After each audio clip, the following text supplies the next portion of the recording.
Hello, good morning to one and all, and welcome to today's edition of Island Tea. It is the 26th of March. The days are winding down. We're almost close to the end of the month. I know Friday coming up is a holiday. I'm sure a lot of persons are looking forward to that.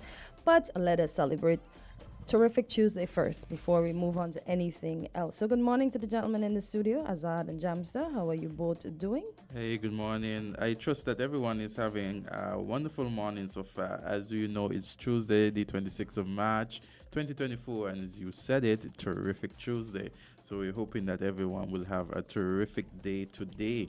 So we have a number of articles that we've seen in the news. Kortensia, I know that so many people have been circulating this thing about P. Diddy being in Antigua or being in Barbuda, and what is happening in the U.S. as it relates to, what is called as a raid. Mm-hmm. So, do you have the information on that? Do you want to share? I certainly do. I'm still shocked to how everyone is so concerned with Diddy, and it took one person to speak out against him for everything to go left, as we would say. So the article says, and this is from the Caribbean, did Diddy dart to Antigua? The rap mogul jet lands amid federal probe. Amid United States Homeland Security conducting searches on both his Los Angeles and Miami homes, Sean Diddy Combs' private jet has been spotted in Antigua. So has been. It's unclear whether the rap mogul himself was on the plane, but flight patterns for his Gulfstream 5 jet tracked Love Air LLC from Van Nuys Airport in California all the way to Antigua. The jet appeared to leave California around 12 noon, which means it should have landed sometime on Monday evening. Speculations on whether Diddy himself is on the flight has been peaked since Homeland Security investigators conducted thorough searches on two of the mogul's U.S. home. It's still unclear whether these searches are related to the rapper's ongoing sex trafficking scandal, which broke last year.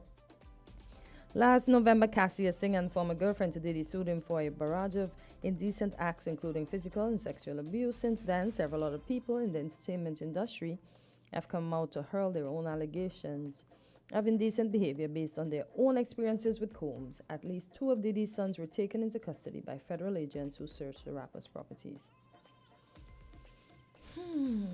So I know that article and news and so many snaps, so many social media posts were made yesterday in relation to it. People had, there were persons who joked about it. Yep. And of course, the information, as you have read by Loop Caribbean, and even the question. Look at the question. Look at how the article is entitled. Look at did Diddy dart to Antigua? Did he? Mongol's jet lands amidst federal probe. So but just the way in which Mm-hmm. they have phrased the question, phrase the headline would give you an indication that persons are still wondering what is happening. Right. Mm-hmm. And it's funny that it took Cassie that long, because Cassie would have married and moved on and have kids with her now husband. And she decided, look, I'm going to deal with this because I'm sure there's other person suffering behind that needs to come out and say what they have to say. But I know some people might question and say, why come out now that you're happily married? What's the point? Why don't you forget about Sean Combs? Because I don't think the only thing that can probably help with healing is therapy, because no amount of money can fix the acts or the things that were done to you. So, to each his own. Maybe it's a situation where for closure and to make sure that this doesn't happen to anyone else. Monies. But monies can't heal anything. It doesn't take away the hurt and as I said, the trauma. Really? So, I mean, there are going to be speculations, but then at the end of the day, we don't know what's in her mind. We don't know what's in the mind of these victims. And, at the end of the day, we still look on to see what's going to happen in relation to that. So here it says, this article in Caribbean News, and it says Bermuda, and it says lawyer jailed for stealing clients' funds. Oh, boy. And this article was published about 16 hours ago, and it says a High Court judge has sentenced a 37-year-old lawyer, Tyrone Quinn, to 15 years in prison or 15 years in jail after he was found guilty of stealing almost $500,000 from his clients. So it says that Justice Wolf said Quinn had exploited the good nature and close relationship he had with one of the victims, and had taken advantage of a senior. This is a quote from the judge. He said, he did so at a time when the victims were experiencing excruciating physical pain and mental anguish. End of quote. A jury had returned an unanimous verdict against Quinn in November last year on 3 counts of theft totaling US $483,000 from compensation payments to 3 of his clients. Quinn had said he fully intended to repay his victim, but the High Court was told that never materialized. In addition to a 15-year prison sentence, the judge ordered a confiscation inquiry under the Proceeds of Crime Act to determine what assets could be seized to offer compensation to the victims. So he says here, this is a sad case, and this is a quote, this is a sad case. You have individuals who underwent insurmountable pain as a result of an accident, and that pain continued unabated through the actions of the defendants. And this is another quote from the judge. He says, the fact that they are still having to go through the pain, needing the money that is rightfully owed to them for surgery needed to remedy the pain is unconscionable. End of quote, Justice Wolf said, adding that written reasons for the sentence will be handed down in due course. During the trial, the High Court heard that between May 2020 and February 2021, Quinn received awards on behalf of 3 clients in separate legal matters. Of the 3 clients, he received a small portion of the award, while the third received nothing. So of the 3 clients, 2 received a small portion of the award, while the third received nothing. Quinn admitted in court that he had received the funds for the clients, but said he had no intention of permanently depriving them of the money. But it's their money. Why is he even holding on to it? He told the court he had been approached by 2 men in 2019 over a problem related to an illegal business transaction, and that they had demanded compensation. Quinn said that he did not know the men or their problem, but he complied with their demands after they threatened him and his family, paying them thousands of dollars and making a range of payments on their behalf. He admitted that he had also used the funds to make payments unrelated to threats or the clients, but maintained that he always had the intention to give his clients what they were owed. Last month, prosecutor Alan Richards said Quinn had robbed Peter to pay Paul, noting that he admitted using some of the complainant's award to pay other clients. So, very unfortunate matter in that very unfortunate case. This seems like a situation where it is he would have received the monies perhaps through his firm from awards made as a result of an accident where clients here would have been in need for those monies to undergo treatment, and instead of giving the clients the monies, he held on to those monies and he used those monies, and he did not, even at this time, the clients, as the judge indicated and as the article indicated, the victims are still in pain, and so that they need the treatment, but there's no money there for the treatment because he had used it. That's all the money.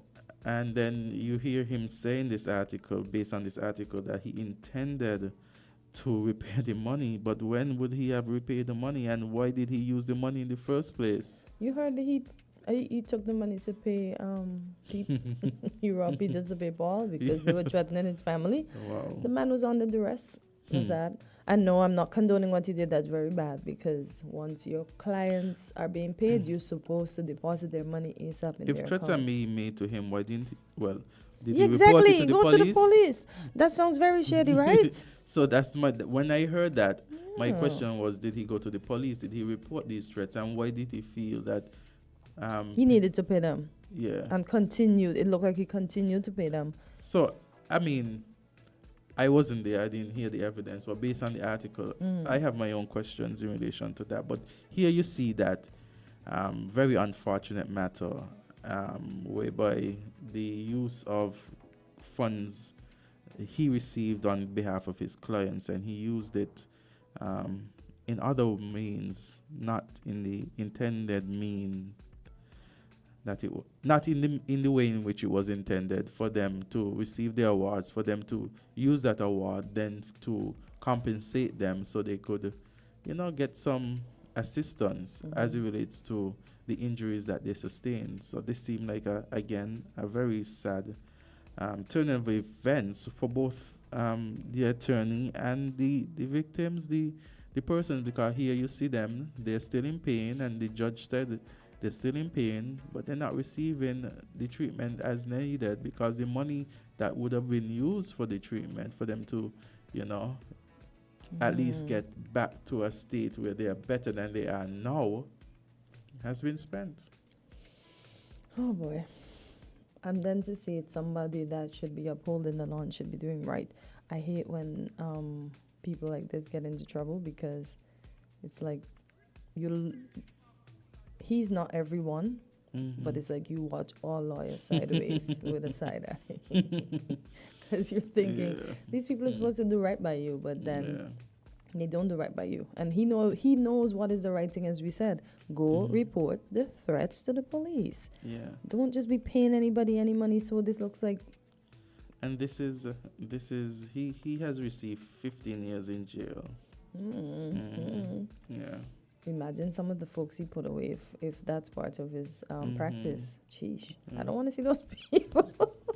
I don't want to see those people. Imagine if he didn't win his defendant's case and now he's in jail with that person. That's a problem. I'm looking here at local news and I see, I'm on WINNFM.com, and I see Six Senses La Cigase Hotel St. Kitts. It says SKN lost Grenada's treasure. And this is by Yolanda Weeks, and it says the St. Kitts and Nevis Range Developments have previously embarked on a 2021 opening of a luxury brand hotel, Six Senses La Grace at La Valley St. Kitts. However, the excitement was taken away when the developers had a change of mind and moved their investment to Grenada. Apparently these range developments developed the 5-star luxury resort Park Hyatt St. Kitts, and its hopeful new investment, Six Senses, was estimated to bring an economic boost to St. Kitts and Nevis, with at least 500 local jobs during the construction phase and several hundred more during its operation. Looking back at what could have been another hotel brand in the Federation portfolio of accommodation, Minister Dr. Terence Drew noted this loss was significant. The Six Senses La Sagase Hotel had a soft opening in Grenada on the weekend, ahead of its grand opening in April 2024. I want to know why the hotel left. It didn't say that in the article. And our Prime Minister was in attendance. And he recalled the Six Senses Hotel provided up to 1,000 construction jobs and another 750 long-term hotel jobs. He added, the Six Sense brand is committed to sustainability and wellness. I'm happy for our neighbor and fellow OECS country. That's a nice way. So he traveled for the opening, did he? Oh, that's what I'm trying to look for the. Because in the photo right there, he's next to the Honorable Deacon Mitchell. Yeah. Okay. So he congratulated his OECS counterpart, but he felt the loss as well. Okay. Yeah, and it says the Six Senses La Sagase Grenada is a government-approved investment under its Citizen by Investment Program, recently rebranded the Investment Migration Program. It is the first ever Six Senses hotel in the Caribbean. Its other locations include the Maldives, Vietnam, Thailand. Oman, Asia, Portugal, Fiji, China, France, the Middle East, Turkey, Singapore, and Europe. Man, Maldives and Fiji? That means this is a happening hotel. From the pictures alone, it looks lovely. Yeah, I'm here and I'm seeing, It's our gorgeous. prime minister in the photo with the Yeah. prime minister of Grenada, and here the quote that says, this loss was significant. The quote by Dr. Terence Drew. Yep. Yeah. It could have been ours, but it didn't work out. But what was the reason behind it? I don't know. That's why I was Yeah. saying I hope I can find out. And then our prime minister traveled, but it seemed like he traveled for the opening in Grenada. What would have been the significance that would have required him to travel for that? So, again, questions asked to be answered. Mhm. Yeah. You just gotta wait for the answer. I'm looking at another local article here. It says the Nevis Water Department issued an advisory on March 24th informing consumers of water interruptions in the St. John and St. George's parishes. A pump failure at the Fottergills main pump station was identified as the cause. So some schools had to remain closed because of this.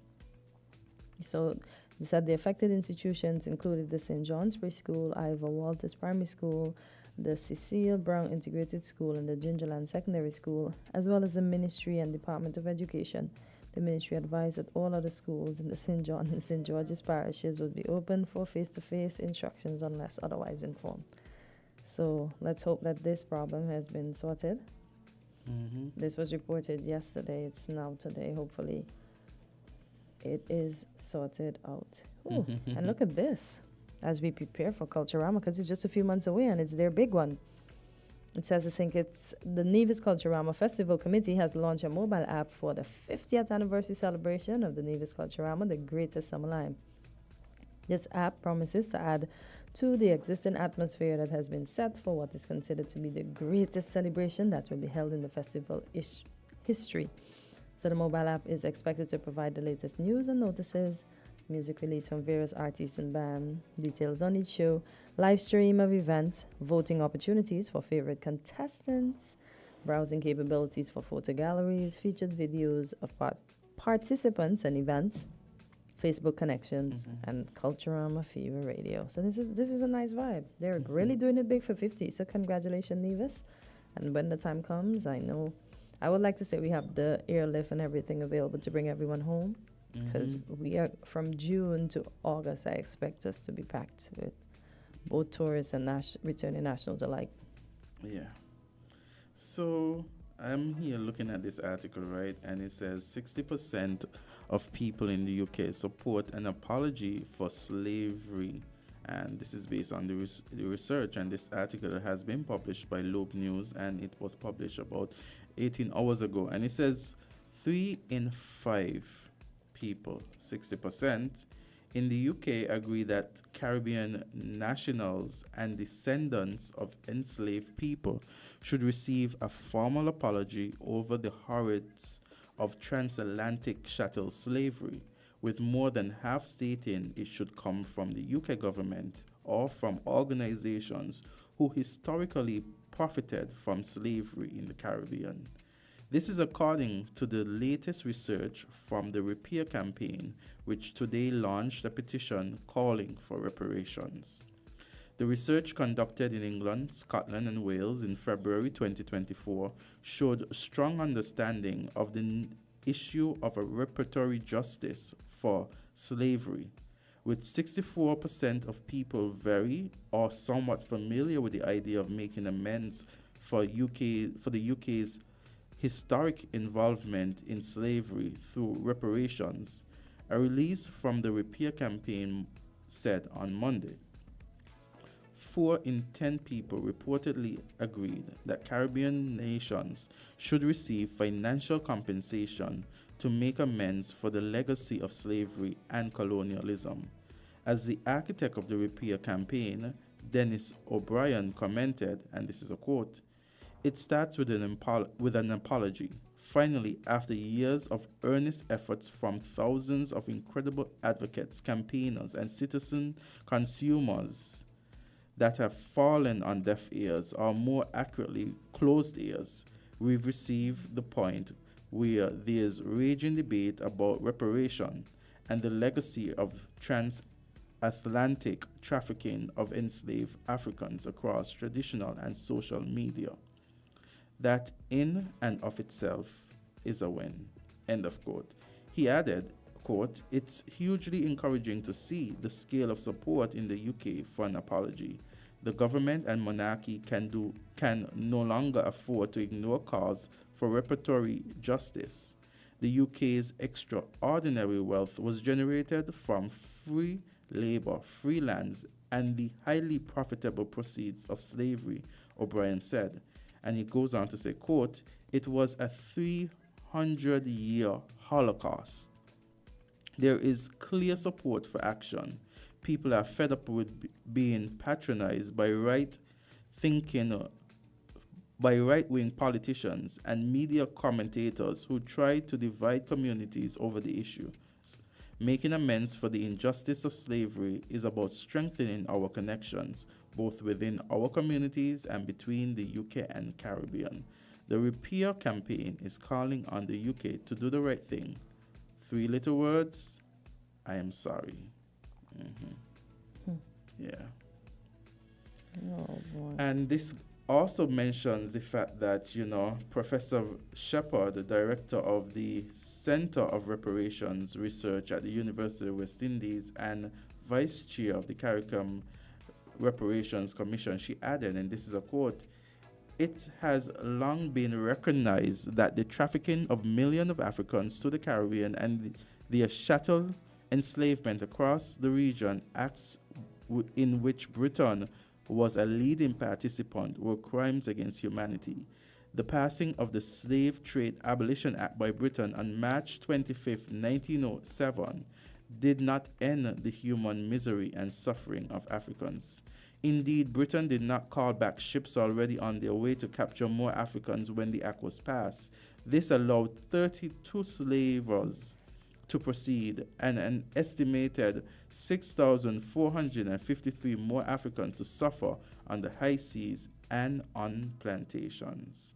On this March 25th, 2024, which was yesterday, when we observe yet another UN International Day to remember the victims of the transatlantic trafficking and the chattel enslavement of millions of Africans, the CRR calls on Britain and other former and current colonial powers to own up to their responsibility, issue full and formal apologies, not wishy-washy statements of regret or deep sorrow, for their horrible deeds and use the CARICOM 10-point plan as the blueprint to do the right thing in the region. It says that the polling was commissioned by the Repair campaign and carried out by Walnut Omnibus, a national representative omnibus survey of 2016 adults across Britain between a survey of 2016 adults across Great Britain between February 19th to February 16th, to 19, 2024. Yes. I really want to know what can appease the slave trade. Because the money, yes, it's going to come. It's going to be invested in our youths. But it's going to finish eventually. We can't forget that. We weren't there and it's indoctrinated in us. We can't forget what would have happened to those folks.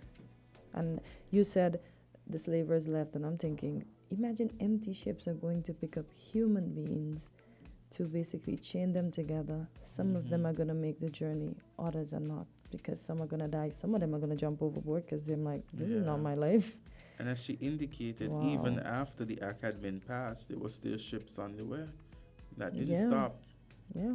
That collected persons and brought them back. Yeah, that's what I'm thinking when you said they left. I'm thinking empty ships going to pick up humans, not food, not cargo, human beings, human cargo. Yeah. And then at the time, too, you have you have the You heard that situation. they couldn't send telegrams then, so they couldn't get them to come back. Do you really think they would have turned back even if they got those telegrams? Do you really think they were going to turn back?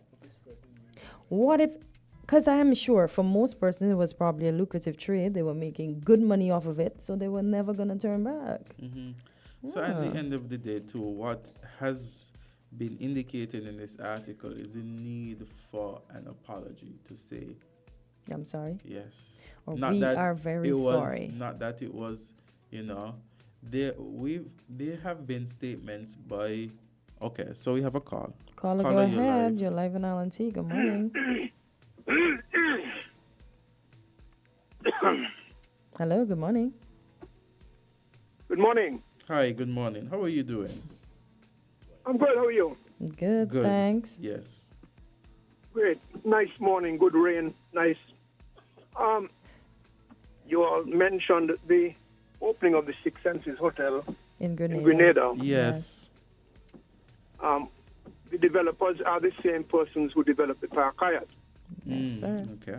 The developers had bought, I think, 40 acres of land in the La Valley area to build the Six Senses.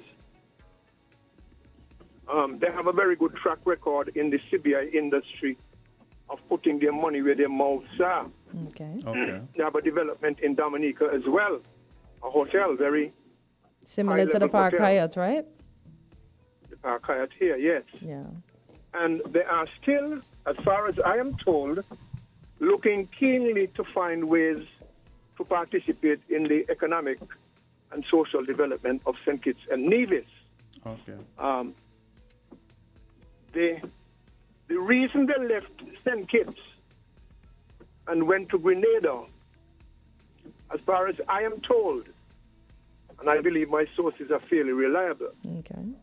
is that they refused to market their shares under the CBI at prices below the legal minimum set. Although they were encouraged to ignore that and to just plow forward. And they said, no, they're not going to do that because that is going to bastardize the product and it will take them forever, and they're not in that kind of race. Okay. So they just changed focus and went off to Grenada and built a hotel over there. Yep. And this difficulty that they endured, you know, that hotel was about 4 years in the making.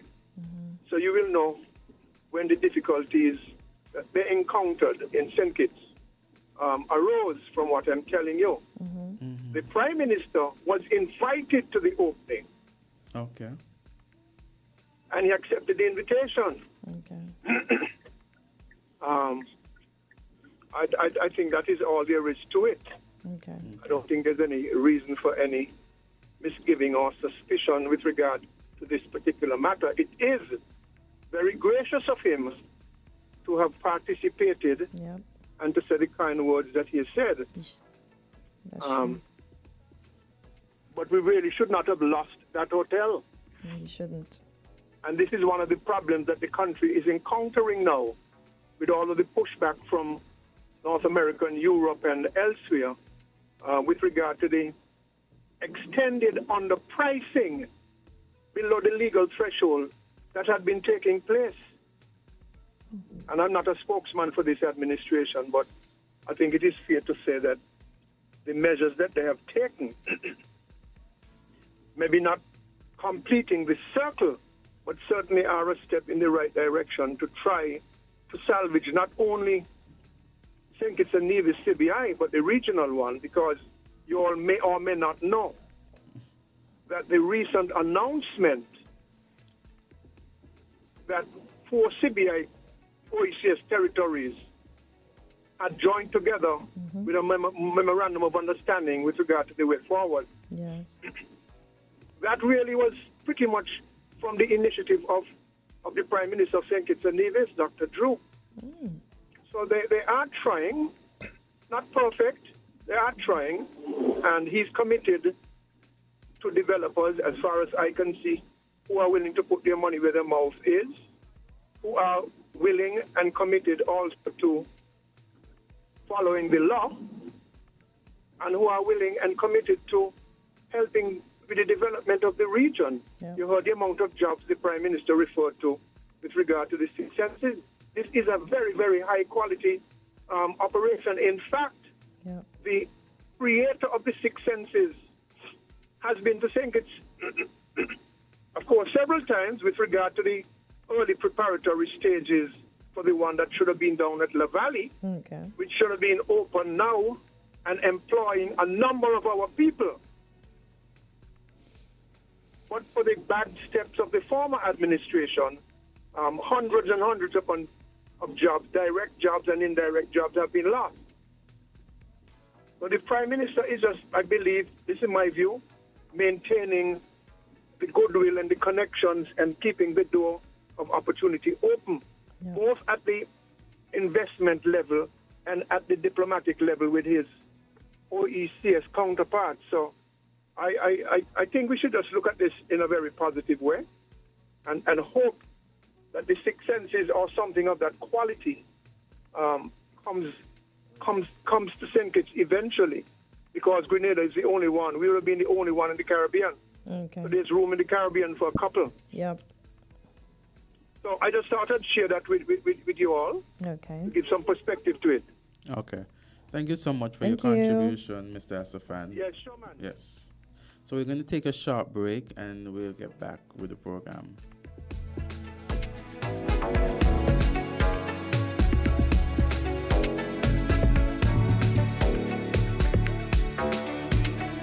We're different. We're 98.9. 98.9. Win FM. This Easter, hop into savings at Hoxford's Building Center with Seasons Extravagant Easter Sale from April 6 to April 13. Enjoy a cracking 25% off on select Seasons products, including the top-of-the-line WeatherGuard Pro, Aquagloss, and Easy Clean paints. Upgrade your home with premium quality paints and coatings at unbeatable prices. Don't miss out on this exciting opportunity to spruce up your space for less. Head over to Huntsman's Building Center today and crack open the savings. Hurry, these exceptional deals won't last long. Seasons Extravagant Easter Savings. Only at Huntsman's Building Center. Terms and conditions apply. Studied hard at school, didn't wanna be a fool, but you're still not in the game. Girlfriend living large, big house and car, that's because she's in the game. Life seems real tough, bills keep going up, but you're still not in the game. It's not that hard for all that to change, it's time to get in the game. You have to be in it to win it, Super Lotto. In it to win it, Super Lotto. In it to win it, Super Lotto. You have to be in the game. Only $6 to play, so play today. Only $6 to play, so play today. Only $6 to play, so play today. You have to be in the game. Get your tickets from Caribbean Lottery retailers island-wide.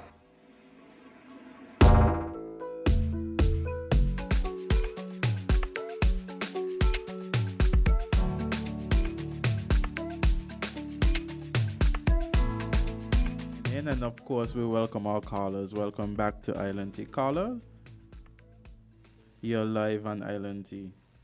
Hey, good morning, Azard. How are you doing? I'm good. How are you doing? Thank you. Man, enjoying Holy Week. Praise the Yes. Lord, Sister Henry. How are Thank you? God for Jesus. Amen. Yes. Without Jesus, we would have I know. Indeed. for all would have said in Jesus. Thank God for the blood. Amen. Imagine no matter what kind you have, what color, what shape, what race, there is Yes. provision for forgiveness. You don't have to walk around with the guilt of sin, you know. Exactly. Just confess. That's Good morning. Good morning, Johnny and Kalanja. There's a room at the cross for you. all. Now, I am calling in response to what Mr. Astapan just said. It don't make no sense. It does not make any sense. If you look at the price at which Grenada was selling, it was way below. Isn't that so? They were Grenada. selling at 100 and so. So to say that the people say, oh, that don't. In fact, I was listening to a station in Nevis where they were reading out what the man who used to be in charge of it before, Martin. I know who you mean. Let's Well, con. you're too young to be getting that kind of thing. That's for me. Let's con. That's for me and Kortensia. But it clipped back in time. Let's Oh, con. boy. All right. Yes. Yeah? he made remarks after why. Yes. He carried on there. Yes. And it was done, as I said. So there were forces here who were rejoicing. Why on earth did our Prime Minister take a big good step and go down there for that? They invited him. Well, based on apparently. Mr. Astafan. Every invitation don't have to be taken. Make an excuse. What will be the excuse, He Miss got Henry? to see what But they were glad. it would look bad if he didn't go on the. Okay, let's put it this way, Miss Henry. Business. He did not go as the Prime Minister. He was invited. Yeah, but he was That's invited not a as the Prime government Minister, and no, it's not. Investment. But the way support and John when they put out. But Miss Henry, what if he went Well, to anyway, show support, and then maybe Six Senses will see, okay, this Prime Minister is interested in what we have to do, and then they'll come back to St. Kitts, and then they'll have job. Huh? The problem with a lot of the investment, you know. Investors next to pressers and politicians. In the end, they come when they out. That is why we have those empty things up there. Dr. Douglas, in response to as to if he can encourage those who had left the thing, or he said, investors told him that they were waiting until he come back in power to come and finish the project. So in my good, patriotic sense, so, well, since you know of people and you connect, could you please ask them to come and finish the projects? You know? You tell me I must go back. That was his response, you know. We have got to learn to see country about self. So this kind of concocted don't make no sense. Because they're still selling below saying kids. And that speech in the memorandum understanding to sell at no less than 200. Do you know that? You were breaking in and out. Out, Miss Henry. So We agree to sell. Them agree to sell. I don't think Grenada agree. To sell at no less than 200. So not even the 250 they're talking about you could hear. So that can't work. Right?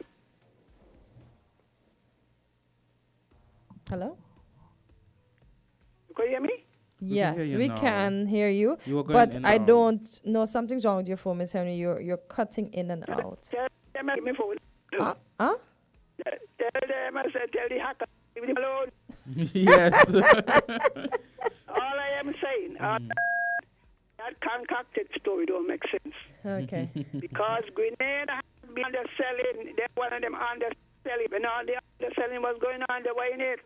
Okay. Understood. So that don't make no kind of sense. Okay, got you. That's all I have to say. That's a concoction. All right. All right then. All right, Miss Henry. Have a good one. Oh, boy. Yes. But as I said, hopefully the Prime Minister's attendance will make Odyssey. Okay, it's a good go, and they'll be back to St. Kitts to bring more. What do we say? Bring You have more a call. business. Caller, you're live on Island T. Good morning. Hi, good Hi. morning. I somewhat agree with Mrs. Henry, you know. The Prime Minister could have made some kind of polite excuse not to be there or send somebody else, you know. I'm not sure what was the purpose of his representation there. Okay? And like she said, it's not every invitation that it has to be responded to. Okay. If that's the case, I guess he's never been in the country. What I found interesting was the fact that there were only 4 signatories to this new CBI agreement. St. Lucia has a CBI, doesn't it? Yeah. I wonder why they weren't there. Do you feel that they were included in the talks, but they're not ready to sign on to it, Mr. McMahon? Not trying. Well, that could be it, or they may feel that such an agreement is not in the best interest of their CBI for whatever reason. It's interesting, too, that Grenada, well, we heard from the Prime Minister that ours may have taken a hit. Grenada's CBI seem to be booming. According to their assessments, and they're very public with the state of their CBI. Very detailed information is given on the number of passports sold and those sorts of things, with the nationalities that they come from. But it seems as if they're on track to make over $1 billion this year. Last year, I think they made $725 million. And if it's over $1 billion this year, I mean, they must be doing something right.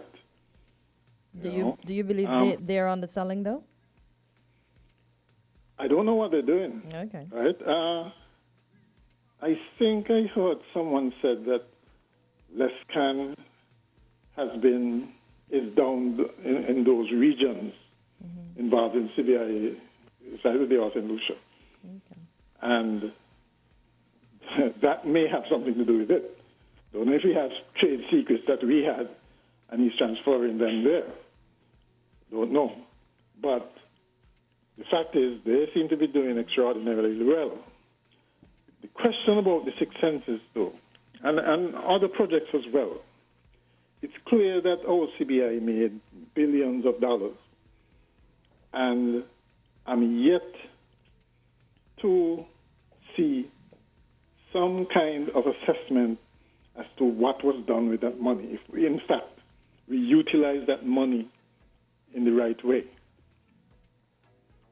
You know, we could have built so many hotels, industries. We could have been well on the way towards a sustainable island state if we had used that money wisely.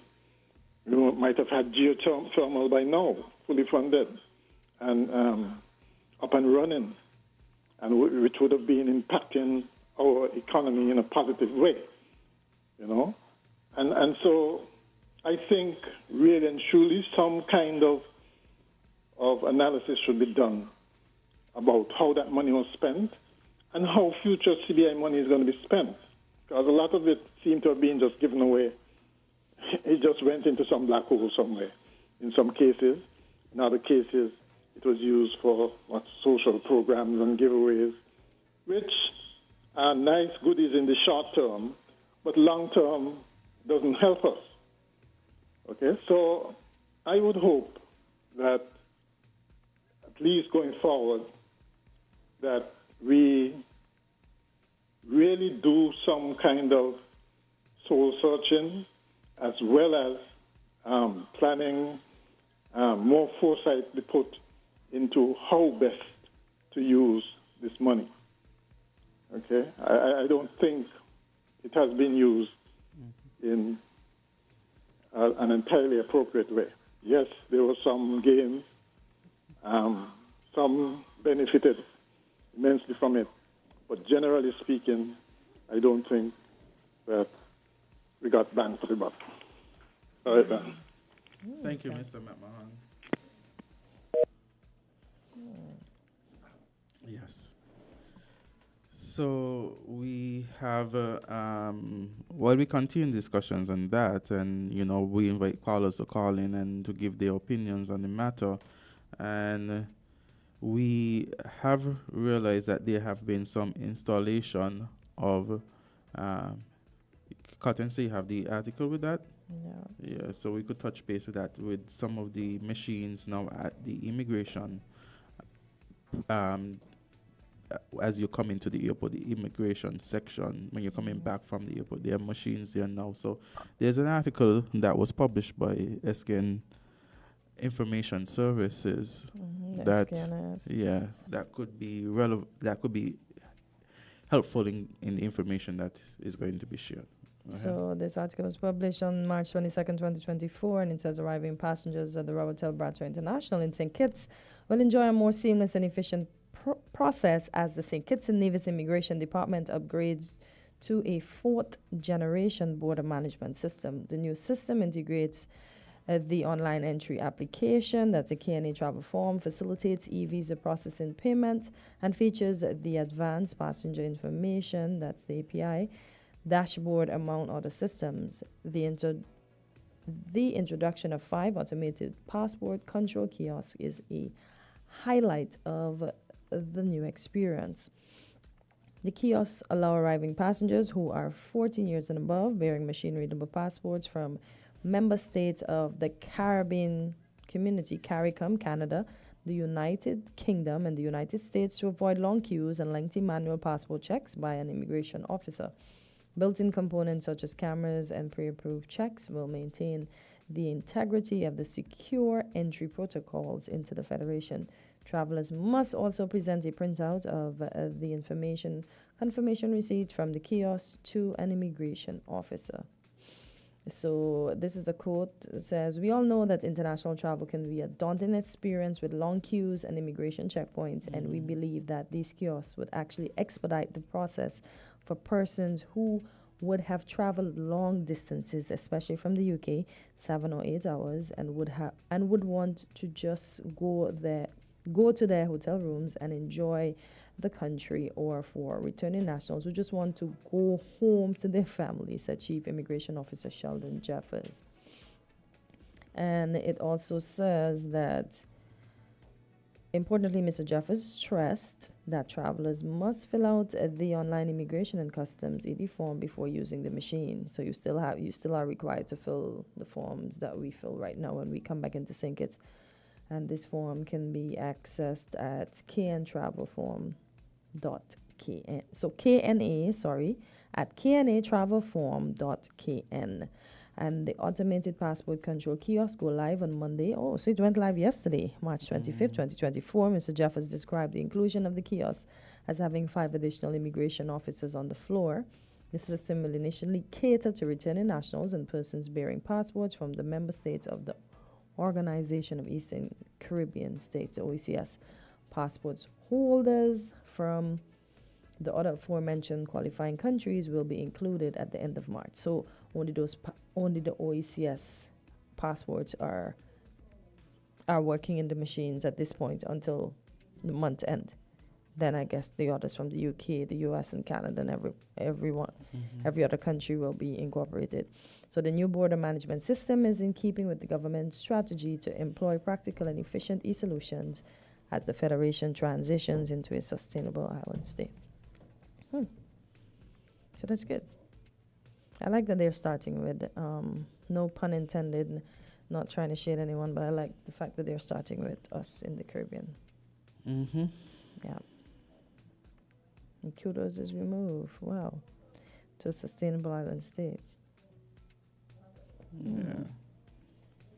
So I'm seeing here as well that, Guyana and Suriname agree on way forward for construction of bridge. You speak about the bridge, and I think about the bridge that collapsed in Baltimore. I don't know how much I trust these bridges over waters, but you can go ahead. So they say presidents of Guyana and Suriname have instructed their respective officials to enter the next phase of the construction of a bridge over the Kortensia River linking the two countries. A joint statement issued following weekend talks between Presidents Dr. Mohamed Ali and his Surinamese counterpart,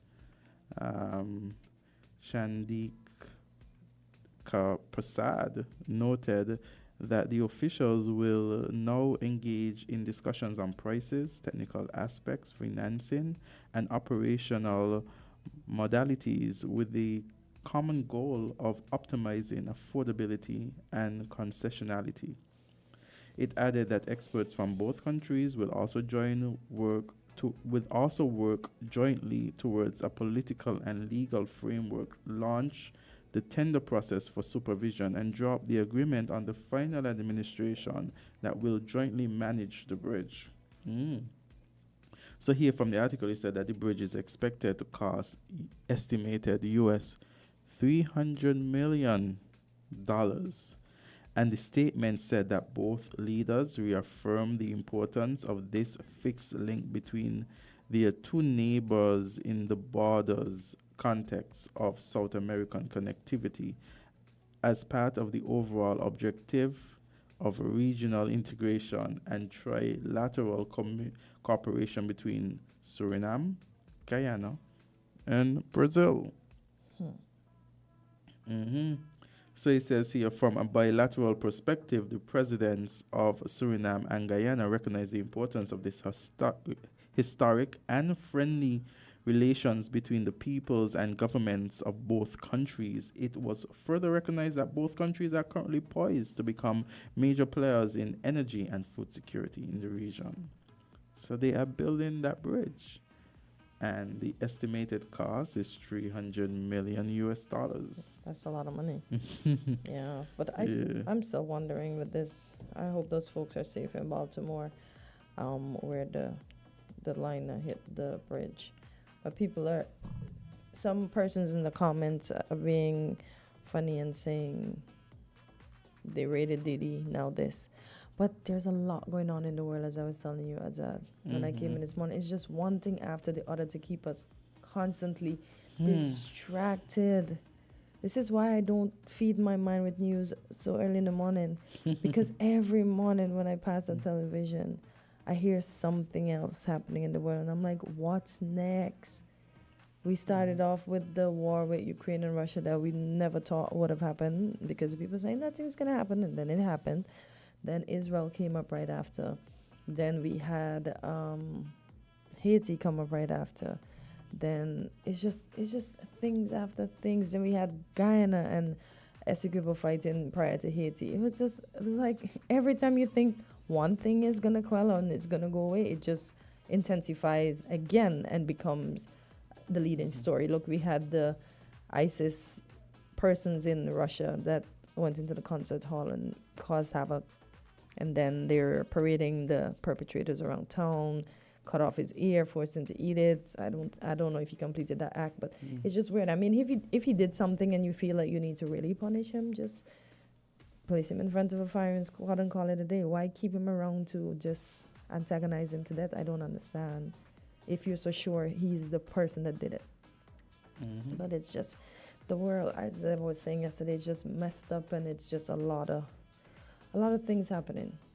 Yeah. And I don't know. I long for a day when we live in a peaceful one. Yeah, it's just too much. That would be the day.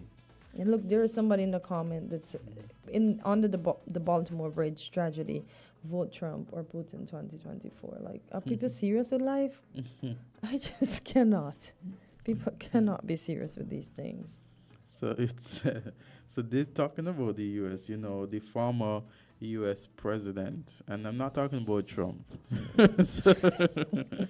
So the former U.S. president Bill Clinton. You have to say former. Go ahead.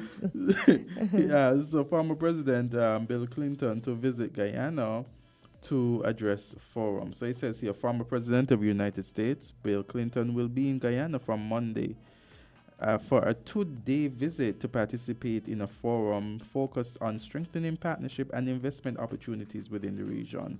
Says Clinton will be participating in the United Caribbean Forum, which is organized by the Dominican Republic Chamber of Commerce in Guyana. Other participants include Guyana's President Dr. Ali, Vice President Jadio, Chief Executive Officer of Go Invest Dr. Peter Ran Sarup, and other key players in the private sector. So, yes, so it should be a very interesting time, and this was published on the 24th of March. 24th of March was a Sunday, the 25th was a Monday. So I am concluding that, you know, this is happening right now. And today is what, Wednesday? No, Tuesday. Tuesday, sorry. Wow. Yeah. You're pushing the week. Okay, and I did say You're waiting for Friday. and I did say terrific Tuesday, you know. Yes. You know, sometimes you go through and then you wonder which day you're at. Yeah, trust me.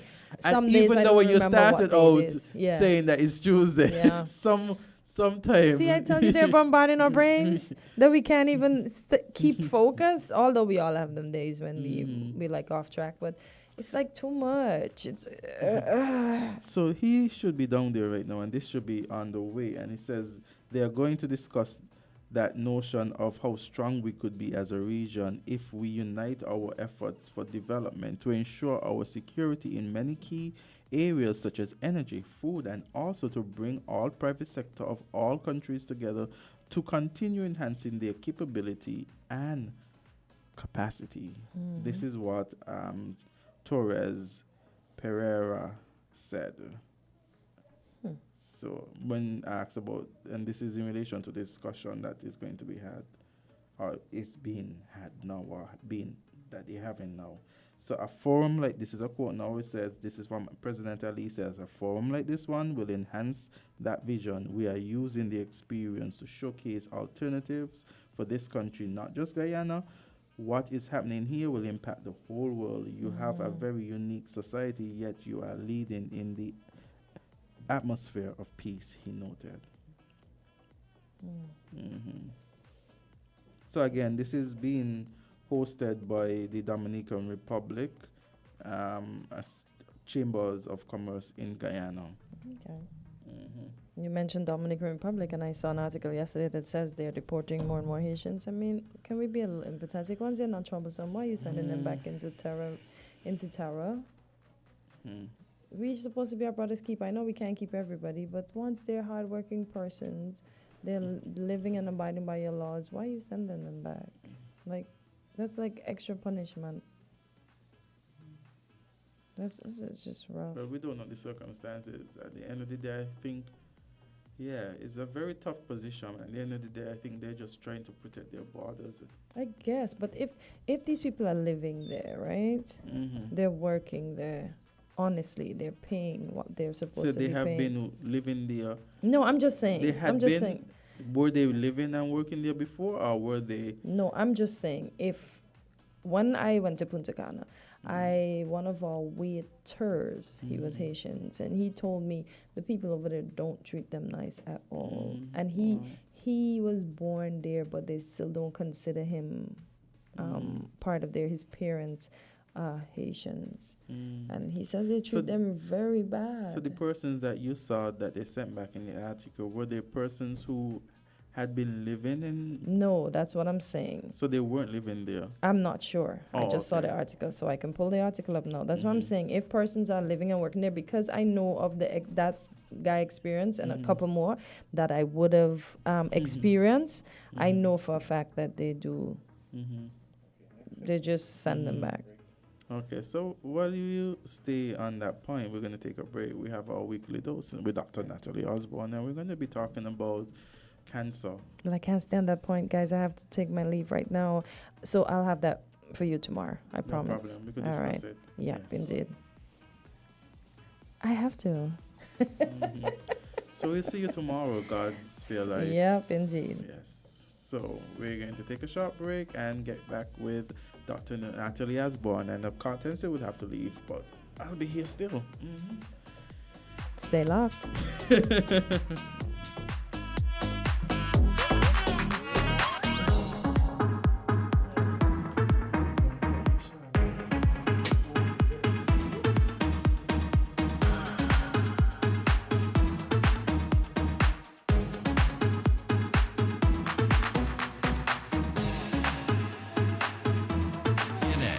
Is 98.9. 98.9 is Win FM. Maybe it's the way the brilliant gold liquid reflects our sunshine, or how the bright blue of its label mirrors the clear Caribbean skies overhead. Maybe it's the fresh, crisp taste of this beastly cold beer on a scorching hot day. Maybe it's even the way it brings us all together. But one thing is for sure, Carib is very much a part of who we are wherever we're from in the Caribbean. Carib, it's the way we play. Drink responsibly. Save the date and don't be late on Thursday 28th March for the Agri Easter Night Market. Join us at the Bastia Public Market from 5 p.m. until 10 p.m. for your local produce, fruits, cooked food, fresh fish and meat, agro-processed goods, saltfish, coconut dumplings, conky, bullfoot, real cook-up with and without oink. Registration forms are available at the Bastia Public Market, the Ministry of Agriculture, Building 16, Port Zante, and the Department of Agriculture, Lagreed. It's the Agri Easter Night Market, Thursday 28th March from 5 p.m. at the Public Market. You better meet me there. If you're looking for sweetness to put inside a basket, I am the thinking market.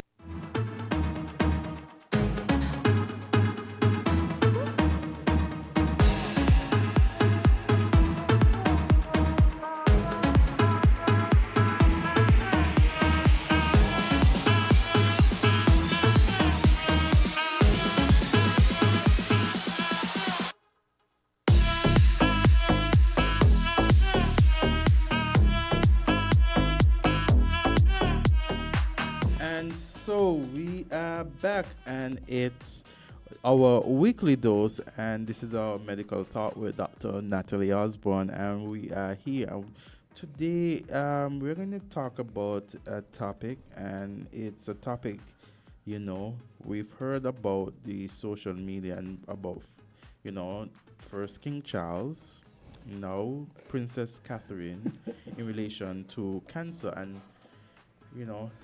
it's out there. It has been out there in terms of the news and cancer and stuff, but it's even more when you see persons of, with certain status, especially recently being diagnosed, you start to think about it even more again.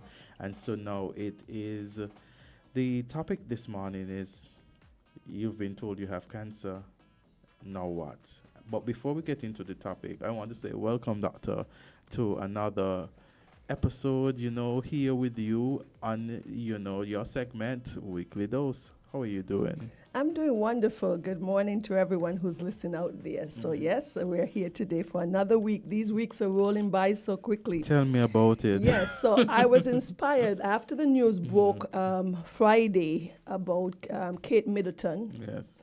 In January, she had abdominal surgery, and she said that at first she thought that it was not cancerous, but they found cancer.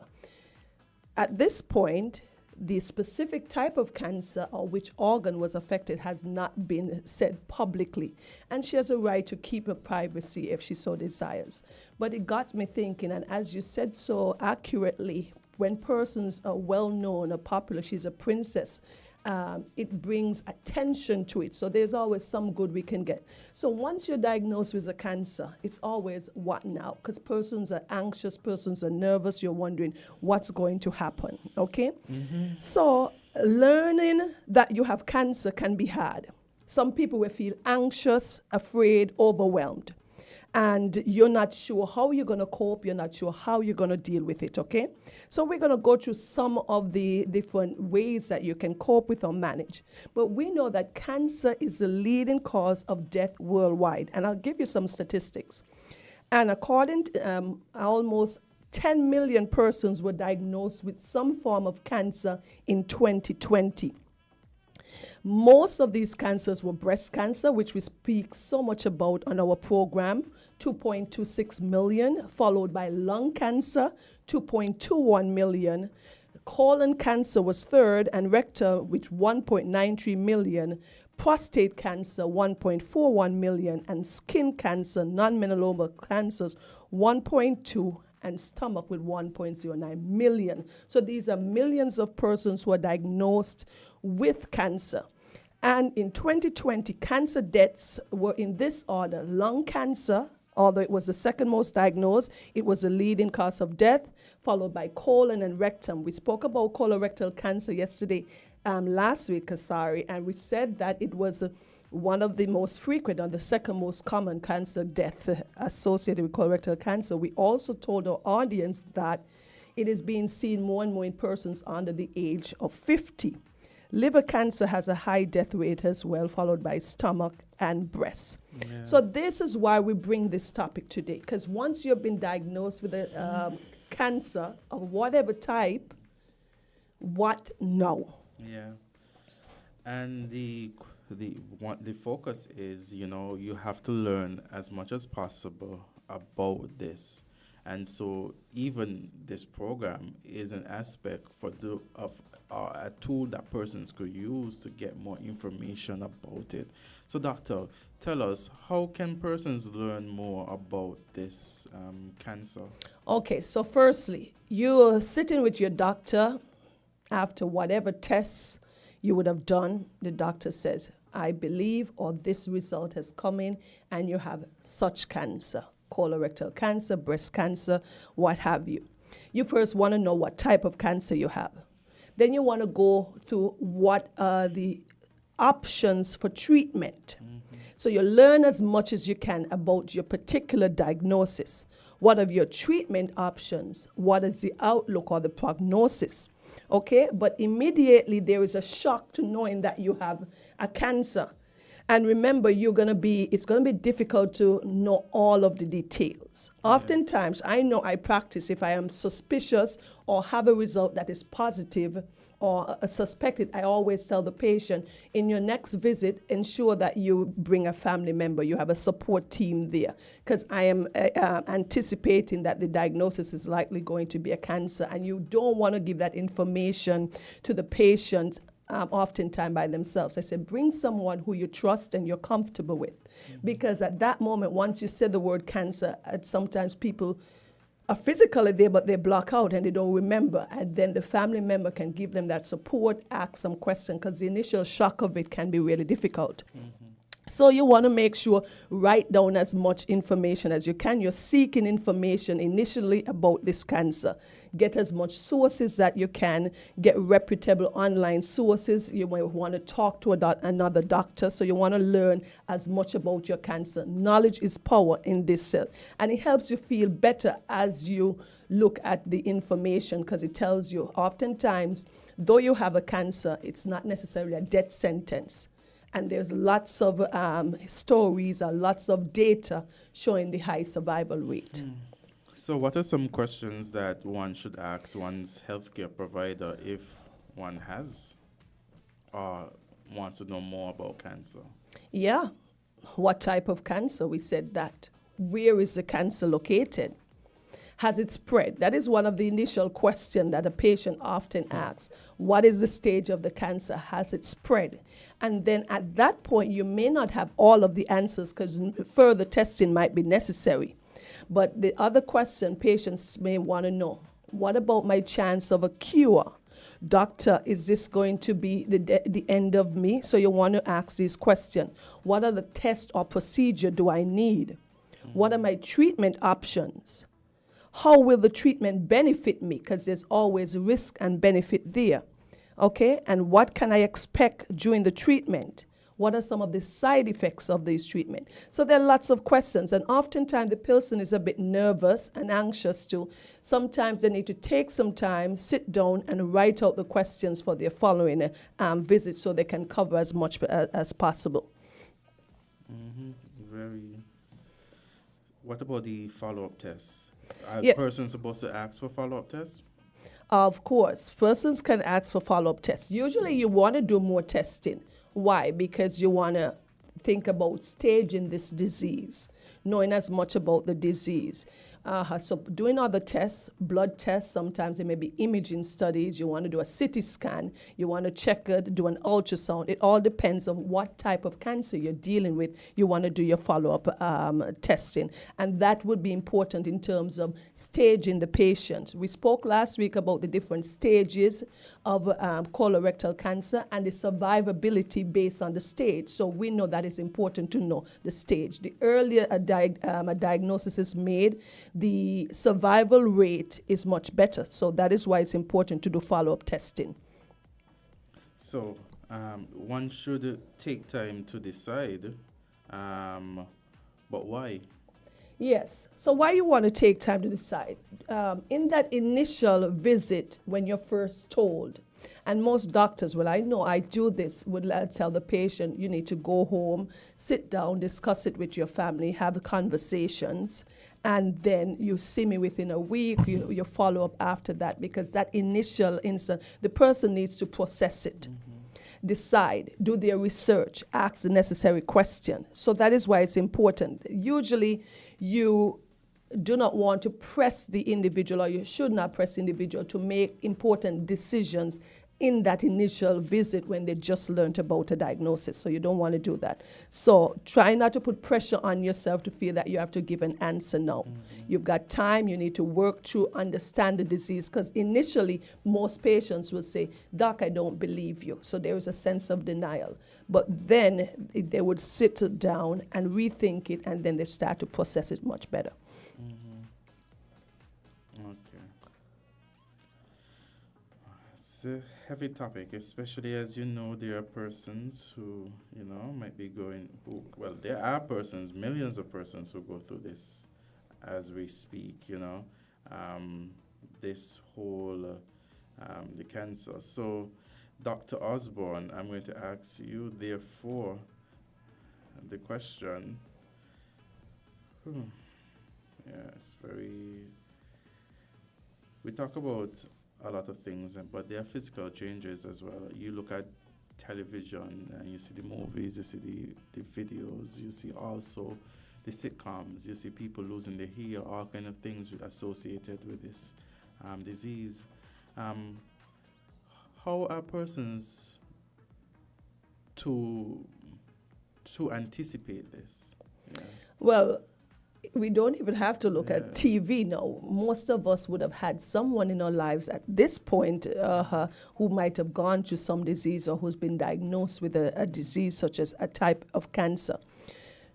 The individual should know that there are going to be some changes, okay? And the best time to start planning for the changes is when you first know about your diagnosis, before you start treatment. Because you're going to be, what are some of the treatment? Chemotherapy, radiation therapy with most of these cancers. You can lose your hair, as you said. There are changes in your skin. There are changes in your fingernails. Some people have these, their fingers, the tips get dark, their nails get dark. Some people may want to know, how can I cope with this? If I want to purchase a wig, so now that I've lost my hair, how can I have a nice wig that I could use that's appropriate? That some persons may want to know, how can I do my makeup differently? Some people lose their eyebrows from the treatment as well, so they may have to do different techniques to make sure they're comfortable with it, okay? So this is important to anticipate some of the changes, knowing that they would happen, but in different degrees for different persons, and it depends on what the specific treatment is. Yeah. Okay. And so here, you know that it's essential for them to form care groups. Could you speak more about the care groups that persons should have at this time? Yes. So from a medical point of view, once a person has been diagnosed with a cancer, there's going to be a team around them. Usually they're going to be an oncologist, that's a cancer doctor. There can be nurses around them, dietitian, counselors, pharmacists. There's a whole team. And if you're a Christian or you're a believer, usually persons will want to turn to their clergymen, their pastors, their ministers in that time. So these experts can help to answer some of your questions that you have, clarify some of your doubts, and give you the support that you need. So there's a whole team around, the different support groups in different communities. But the important thing is that you are well informed about your disease, and you get as much information as possible and get the support of those who are an expert in that particular area. Yeah. What about exploring treatment options? Tell us more about this. Usually when a person is given a diagnosis, I'll tell you, for example, a patient comes and they're diagnosed with a breast cancer. Some of the options, like starting from a surgical options, you could remove the entire breast. We call that a mastectomy. You could just remove part of the breast or partial mastectomy. Wherever that particular tumor is, you would remove that. So those are some of the options. You could give the option of having to spare the breast or do a complete mastectomy. You want to then look at the different options based on the findings of the lymph nodes, tumors involved in these lymph nodes. Has a cancer spread to the lymph nodes? Will they need chemotherapy? What type of chemotherapy? If they're sparing the breast or saving the breast, would they need radiation therapy to the area? Okay, so those are the different options. And your doctor can give you different plans. I know the oncologist can give you a series of oncological treatment.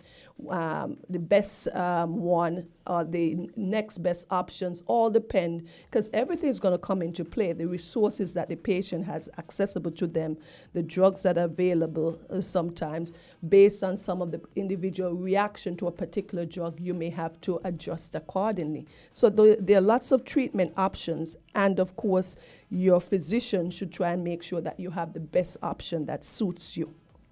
And when we talk about practice self-care, how can persons do this in terms of,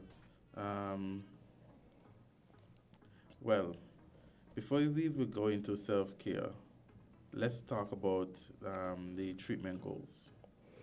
Any treatment, of course, you have to ask your doctor, what is the outcome of the treatment? What is the objective of the treatment?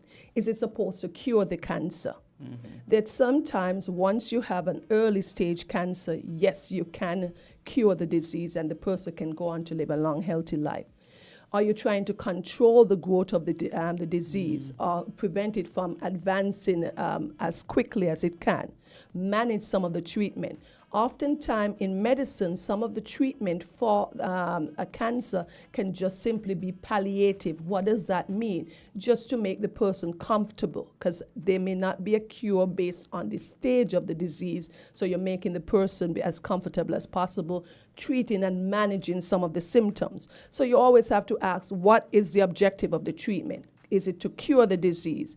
Prolong life is always, because you want to increase life expectancy for your patient. That's one of your main goals. But you also want to make sure the quality of life is there as well too. So that is one of the things a patient would have to ask the doctor, am I going to be cured by with this treatment? Because there are times when we have patients in an advanced stage of a disease, and you know that the treatment may actually be worse than the disease at this particular time, and it doesn't really offer much. Self-care. How can one practice self-care? Okay, so once you're diagnosed with a cancer, you want to do this more than ever, because you're not only being affected physically with the disease itself, psychologically it takes a toll on you. You're going to have to find ways to manage your stress. Okay, you got to make sure that you eat as healthy as you can. All that is a part of wellness and self-care and self-love.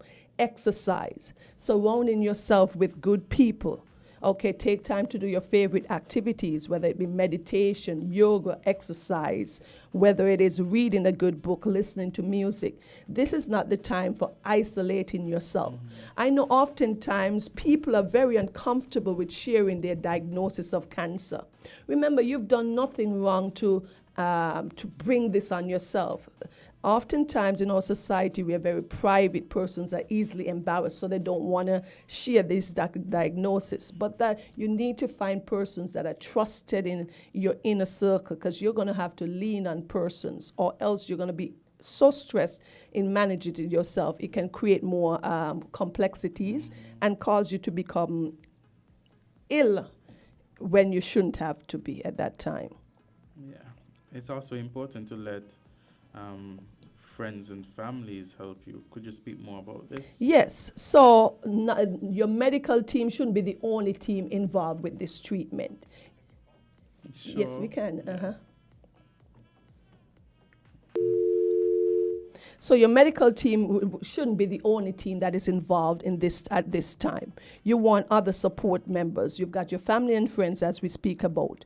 Okay, you want to be able to speak with persons that you trust. Okay, let them help you. Sometimes you would allow them to do some chores for you at the home, because then your family want to be of use to you, and don't prevent them from doing such. They say, "Oh, I'll cook for you today. You don't have to worry," because they're finding ways that they can support you. I'm going to buy the groceries so you don't have to go to the store, so you don't have to worry. After your surgery, you'll be home and resting, and persons will step up. So you have to let them and accept, because sometimes it's very hard for us to accept support from others. And we have to be in a position, because people are willing to help, and we have to sometimes let them. We have a caller? Okay, caller, you're live on Weekly Dubs. Yes, good morning, family. Good morning. Yeah, that's a husband, you know. Yes. I just can't handle the husbands. Whenever we come with good news, and we come strong. Okay. Now, good morning to all the listeners at home and abroad. My husband was diagnosed with colon cancer, right? Well, a shock to everybody. I mean, we tell him, go to the doctor. Oh, he got to work late. He was in construction. Anyway, when he eventually reached to the hospital, he was diagnosed. He had to have surgery because they weren't sure what happened. And he was diagnosed with 4th stage cancer. Now, I was in shock. Everybody was in shock. He old and I old.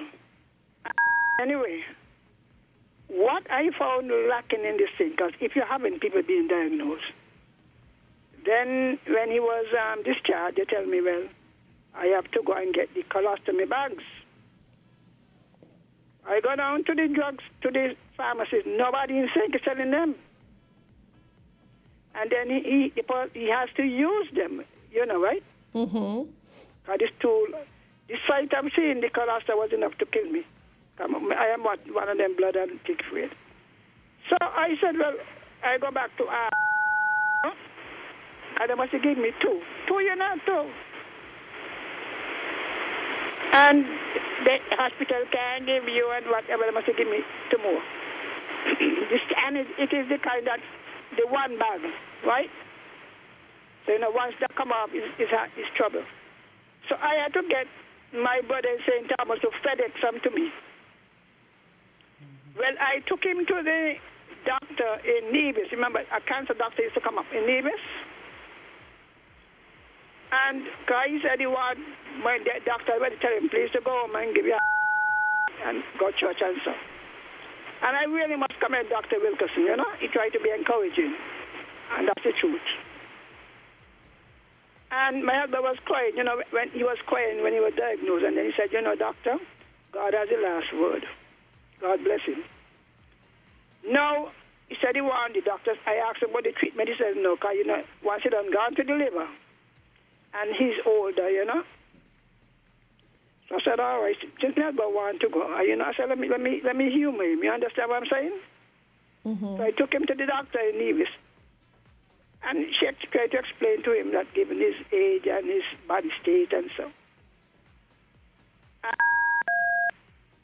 she said, well, take him to the hospital and let him do an ultrasound, an X-ray, and a CT scan.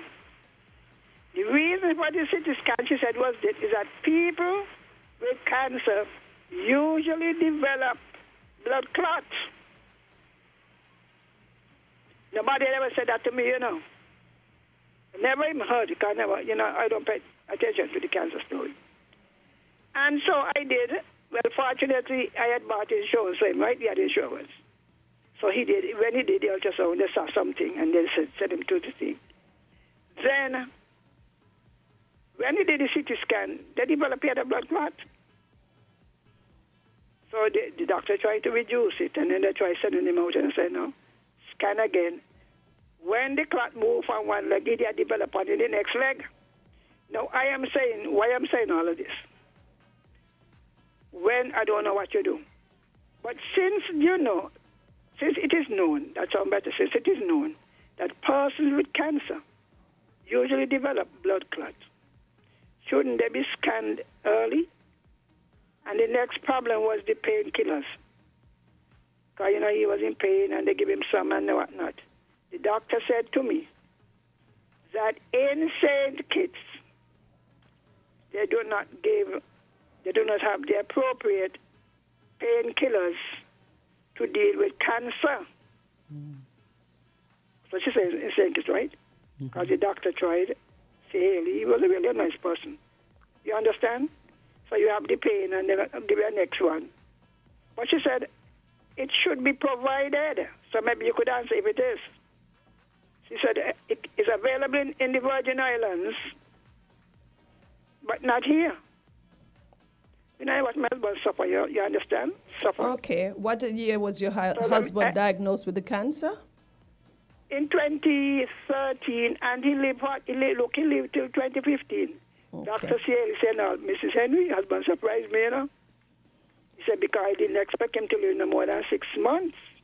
He lived almost 2 years.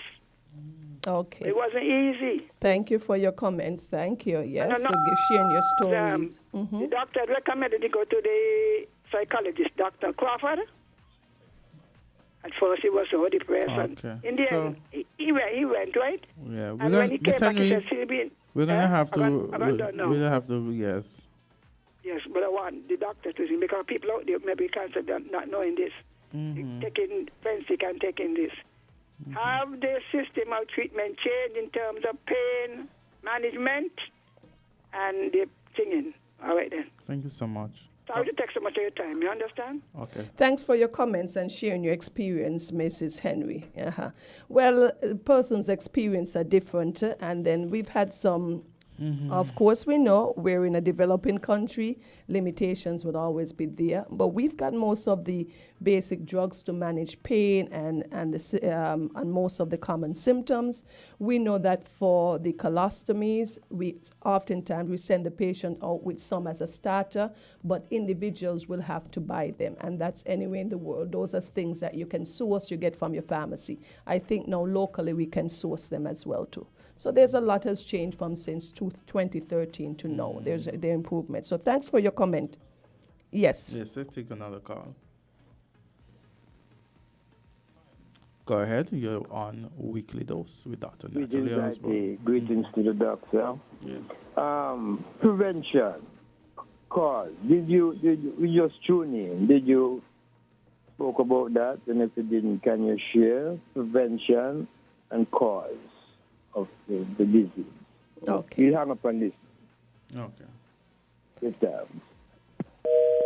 So he asks about prevention. We've often spoken about prevention, but this topic today, we spoke about cancers in general. It all depends on your specific cancer. But there's some general preventative tips, and we've often emphasized them to our audience. The exercise, as that is always important to keep exercising. Be at a good, healthy weight. Keep active. Eat well. A lot of these cancers that we have are associated with our diet, poor diet, inadequate diet. So it's going to be important to exercise, eat well, have a diet that is rich in fruits and vegetables, limit your intake of sugars. If you're a smoker, stop smoking, okay? If you abuse alcohol or you use alcohol in excess, you want to decrease that because that is important. That is seen as a great factor in diseases like colon cancer, in diseases like cancer of the esophagus or the food pipe. You've got liver cancer. So certain things we can help by making modifications in our lifestyle. There are cancers that are associated with sexually transmitted disease. Cancer of the liver. If you're hepatitis B positive, you're at a much increased risk of developing this cancer. So you want to know that you protect your sexual health. Okay, those cancers that you can get screening for, you want to ensure that you get your regular screening. You want to get your pap smear. You want to get your mammogram. You want to get your screening colonoscopy. So these things are important. So in terms of preventing those habits that we can modify, we encourage each person to modify as much as possible. Mm-hmm. Thank you so much. Consider, well, we talk about letting families and friends help you. What about the diagnosis and how will it impact the person's finances? Well, Ms. Henry alluded to that because treating and managing a cancer can be extremely expensive. I want to emphasize this. A lot of our young persons do not have health care. Like health insurance. We need to encourage persons to do that. I do not work for any health insurance company, but I'm letting persons know because there's going to come that time when you need it. You are sick. You have a diagnosis of a cancer. It can be extremely expensive. The chemotherapy treatment. If something cannot be done here, we do not offer radiation here. If you have to travel overseas, you need access to funds for those. Persons have drained their savings dealing with a cancer or even other diseases. Persons were not given the best line treatment because they were not able to afford it. Because the first line treatment, for example, for a particular cancer, if it costs $10,000 and you cannot afford it, then the doctor would then have to probably go to the second line treatment or the third best treatment, and that may not give you the best outcome. So your finances greatly impact your overall health care. And most of the times your savings would be eaten up with these disease and these treatment. So you cannot count only on your savings. If you are young and healthy, I would encourage you to get life insurance because anytime you may need it, even from an accident, even from any health disease, because ultimately you're going to need it if you have to face a disease such as cancer. Persons have gone into debt as well, Azard, by having to take out a loan to get some of the necessary treatment. You see persons going around with these sheets asking for funds and support, and time is of the essence with a cancer. So then you have to raise $20,000, for example, and it takes you 6 months to do that. If you're able to accomplish that, that is 6 months you would have lost for your treatment. Yeah. So that's why finances matter a whole lot. What about talking to other people with cancer? You know, there are persons out there who have been through the experience. How beneficial is that? Yes, okay, of course, there's lots of cancer groups that are out there, breast cancer awareness group, different persons who have gone through the disease themselves and are brave enough and would be able to speak to you, give you some of their life experience, how they manage through the difficult times, how they manage the treatment and stuff, and they can support you with that. So it's important to talk to persons who would have experienced this and join a support group. It's very important that you not isolate yourself, all right? Okay. Yes, so that's what we had it today with our weekly dose with Dr. Natalie Osborne. We're talking about cancer and the impacts of cancer and how you go through the whole stages and coping with it. Mm-hmm. I hope I'm sure this information has been very impactful for persons, and even though persons might not be experiencing this, at least, God forbid, if something has to happen, at least they have a better idea of what to do. Yes, and even if they themselves are not going through it, they have a family member and they can be a better support. They can be of encouragement to them. So it's very important. Yeah. So thank you once again for listening. Thank you for always tuning into our weekly dose. Yes. So have a great day, everyone. Yes, we'll get ready for our next segment. Okay, bye-bye. Yes. Mm-hmm.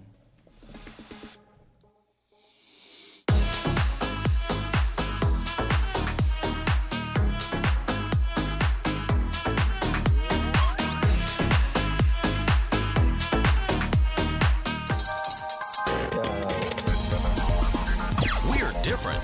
We're 98.9. 98.9. Win FM.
Caribbean's favorite biscuit.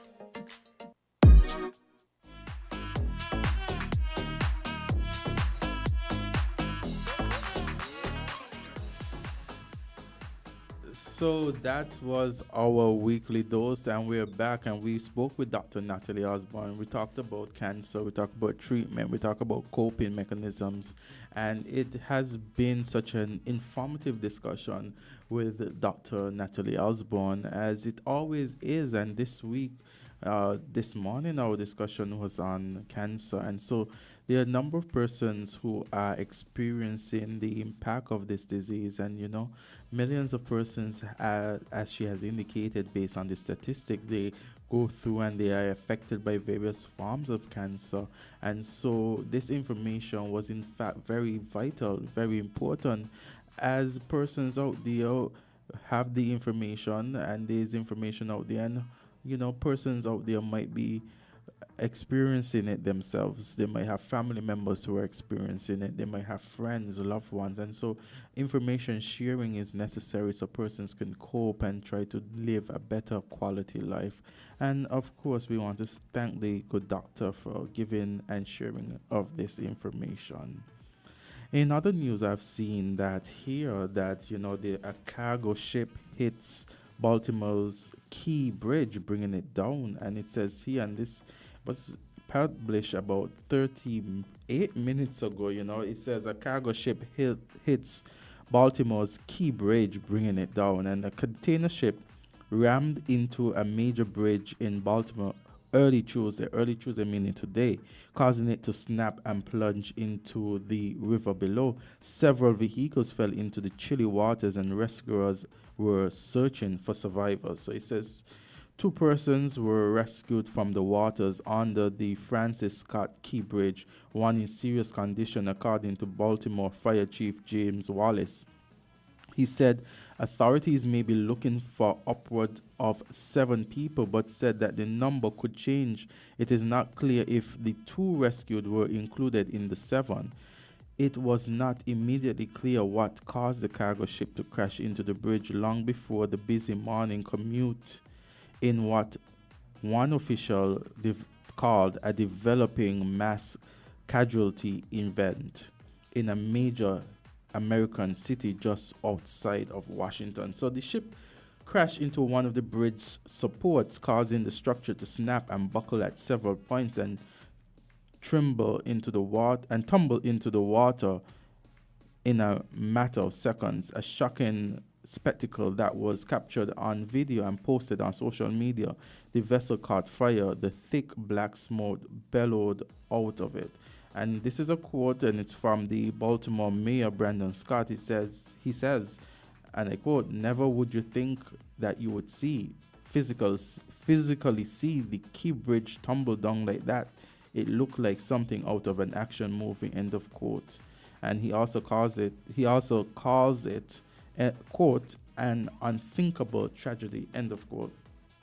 So it says here that Sona has indicated that there are vehicles in the water where the temperature was about 47 degrees Fahrenheit in the early mornings of Tuesday, according to a buoy that collected data for the National Oceanic and Atmospheric Administration. So here it says, earlier, Kevin Cartwright, Director of Communications for the Baltimore Fire Department, told Associated Press that several vehicles were on the bridge at the time of the collapse, including one size of a tractor trailer truck.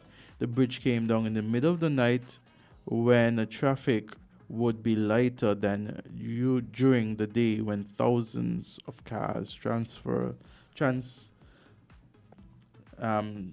on the span. So it says here, and it says that in 2001, a freight truck carrying hazardous materials derailed into the tunnel in downtown Baltimore and caught fire, spewing black smoke into the surrounding neighborhoods and forcing officials to temporarily close all waterworks in the city. So they're just talking about a past occurrence there, but just recently, in hours ago, there was a cargo ship that struck into or hit the Baltimore Key Bridge, bringing it down, unfortunately. So as the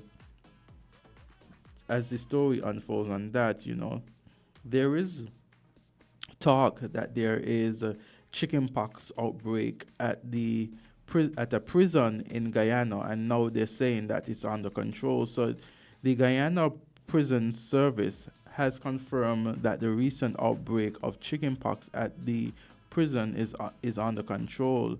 And it says director of that prison, Nicole Elliott, said prompt action was taken to isolate some inmates after they began experiencing symptoms of the contagious virus. There were 53 cases of chickenpox on Friday, and 25 are still active. So here it says that measures were implemented at the prison to include sunning out of the mattress and clothing, sterilization of eating utensils and personal items, and increased sanitation. So Elliott is encouraging both prison staff and inmates not to panic, as everything is being done to keep everyone safe. So there was threat of chickenpox outbreak at a prison in Guyana, but it's now said to be under control. So it says here that the credit union suffers cyber attack in Grenada. So in Grenada, the credit union in Grenada is saying that it's under cyber attack, and it says members of the Ariza Credit Union in Grenada, have been informed of a service disruption due to a cyber attack. And it says that the credit union has assured members that their deposits will remain secure. The Ariza Credit Union, in a statement, said on Sunday, March 24th, its computerized systems experienced a cyber attack. As a precautionary measure, the credit union system will remain offline today, that day being, or would have been, Monday 25th, and also today, Tuesday 26th.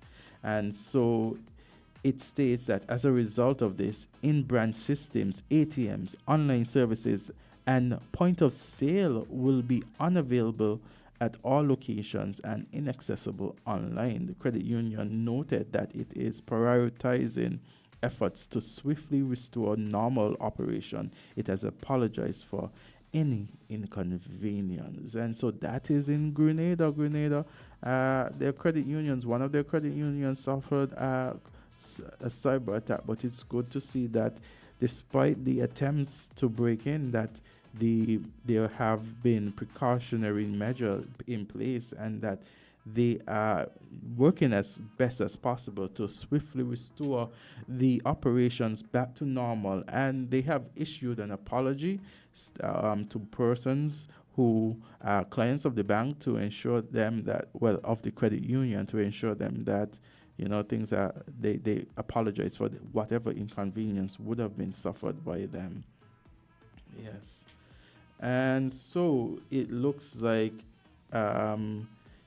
here it looks like Team Grenada selected for Carifta Games 2024. So Grenada will be represented by a 62-member team for the upcoming 2024 Carifta Games. So Grenada is the official host of the Carifta 2024, which will host athletes from across the Caribbean at the Kirani James Athletics Stadium. And the Carifta is from March 30th to April 1st, 2024. So we know that we're in March already. It's already match what today is match 26, and so they are going to be hosting the Carifta Games, and it says the official host of the Carifta Games, Grenada, which will host athletes from across the Caribbean at the Kirani James Athletic Stadium from March 30th to April 1st, 2024, and this Grenada has already listed their team members, and it's a 62-member team. That's really a good number of athletes, and they have under 11 females, they have under 11 males. Sorry, not under 11. Under 17 females, under 17 males. They have the under 20 females, the under 20 males. And they said here in a statement reported from Luke News, it says that the team officials for Grenada include Denise Williams, the manager, Catherine Victor, assistant manager, Wayne Maxwell, who is the head coach, Philip. Yes, we could have a call. Caller, you're live on Island T. Go ahead. Island T. Greetings. I'm grand rising to the item, you know? Yes. The pandemic treaty, do you have any information on that? The pandemic treaty? Yeah. When you say I understand that there's a final signage to the pandemic treaty that's supposed to take place in May. Tell us more about this pandemic treaty. Well, I mean, really got a lot of information on it, but I think from the COVID, after the COVID pandemic, there was a treaty draft up where countries would give the authority to World Health Organization to, control the activities during the pandemic, which would include, like, the arresting of your rights and all of these things, Okay, so... Yeah, but there's a pandemic treaty, and, we can do our own Google search and find the information for ourselves. Okay. And the next thing I would like to bring forward, the findings of Putin reveal about the black characters in the Bible. That one. Say again? The findings that Putin, the documents Putin revealed showed that the characters in the Bible, the persons in the Bible were black people, including Jesus Christ. You heard of that?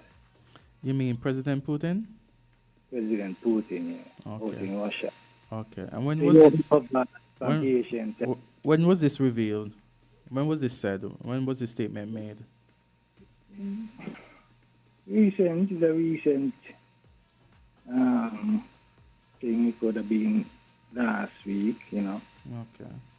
Recent, so you can check it, I think. Okay. Okay. The social media, show you that Jesus was a black man and all of these things, yeah. So you have no knowledge of that? Well, I have not heard that in terms of from his lips, early information stating that he had said that. So I'll have to really look into that. Something like that already then? Like recently? I've known that persons have made statements about, Jesus being black and, persons in the Bible being black as well. These are statements No, he said there was a vase he opened up. Oh. In what? I'll have to look. I really would have to look into that. Yeah. Yeah, I'll have to look into that because yeah, no problem. Thank you so much for your call and thank you for your questions. So pandemic treaty. Okay, so I googled that just recently and there's a number of things that came up, but I'll have to go through it. And so perhaps you could look at that maybe at a different time, or if the caller wants to call in again tomorrow. Okay, so Curifta is coming up, and all the teams are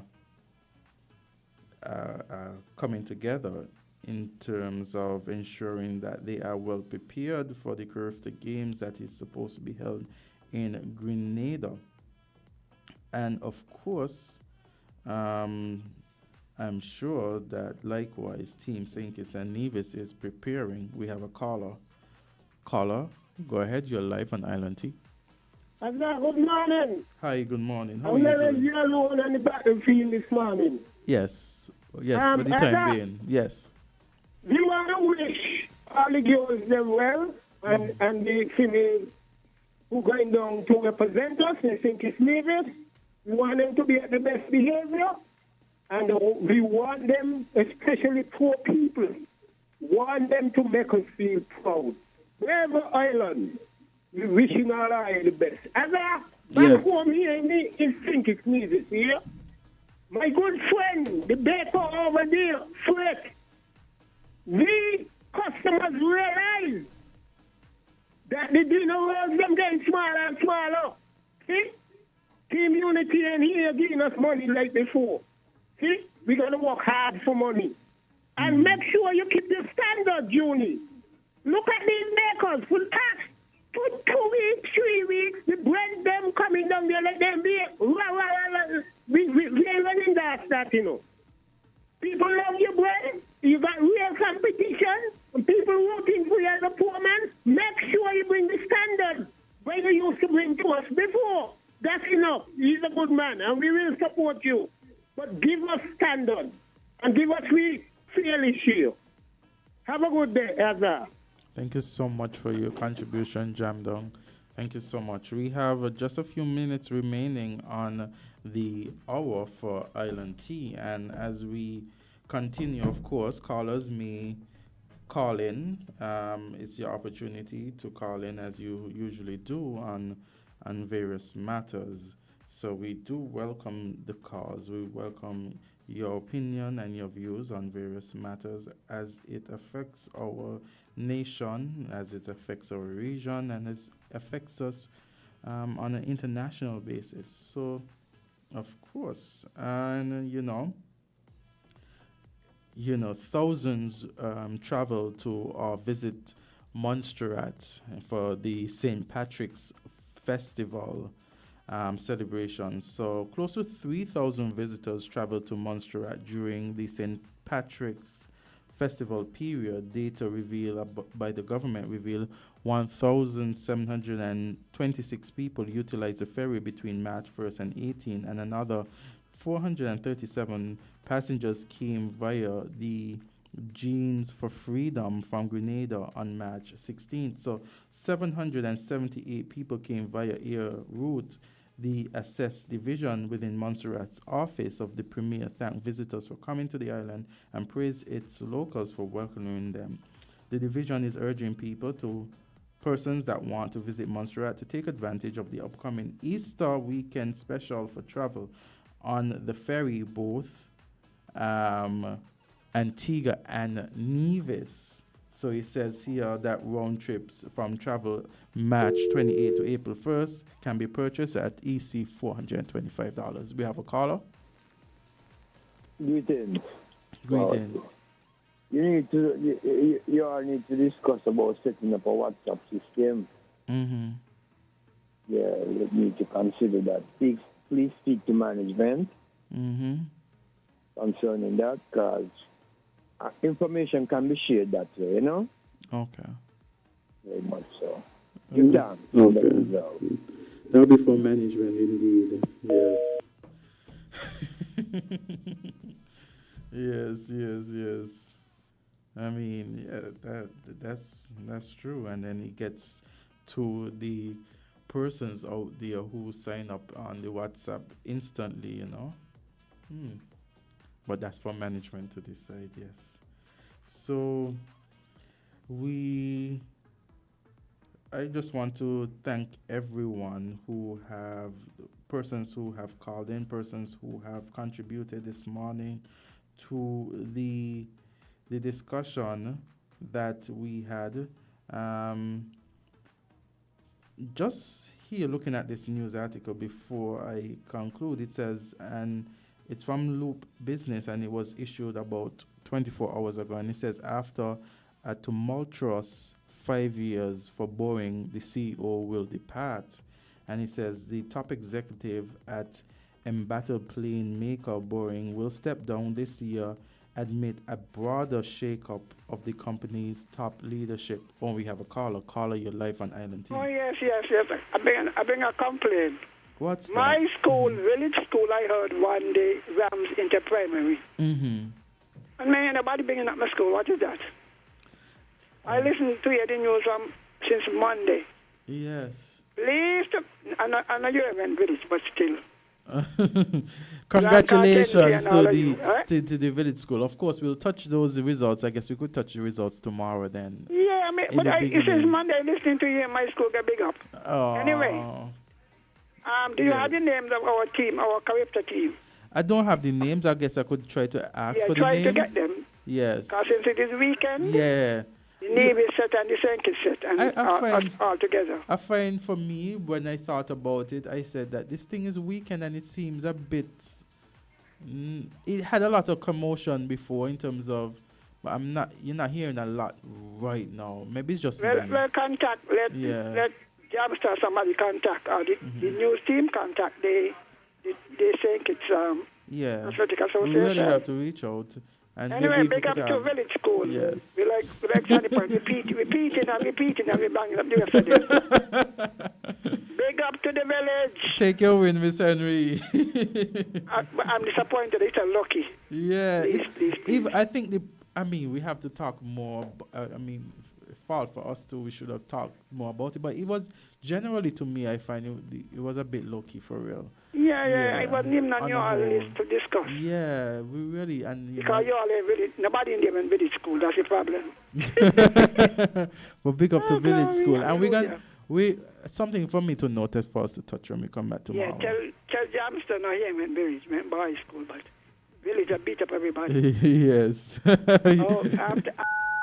To Sandy Point is village. Okay then. Well, you guys did beat Sandy Point Primary, didn't you? So we got one more. We have about 30 seconds. So in that 30 seconds, I'm going to say, thank you everyone who called in this morning, those persons who contributed, those persons who continue to listen and listen today.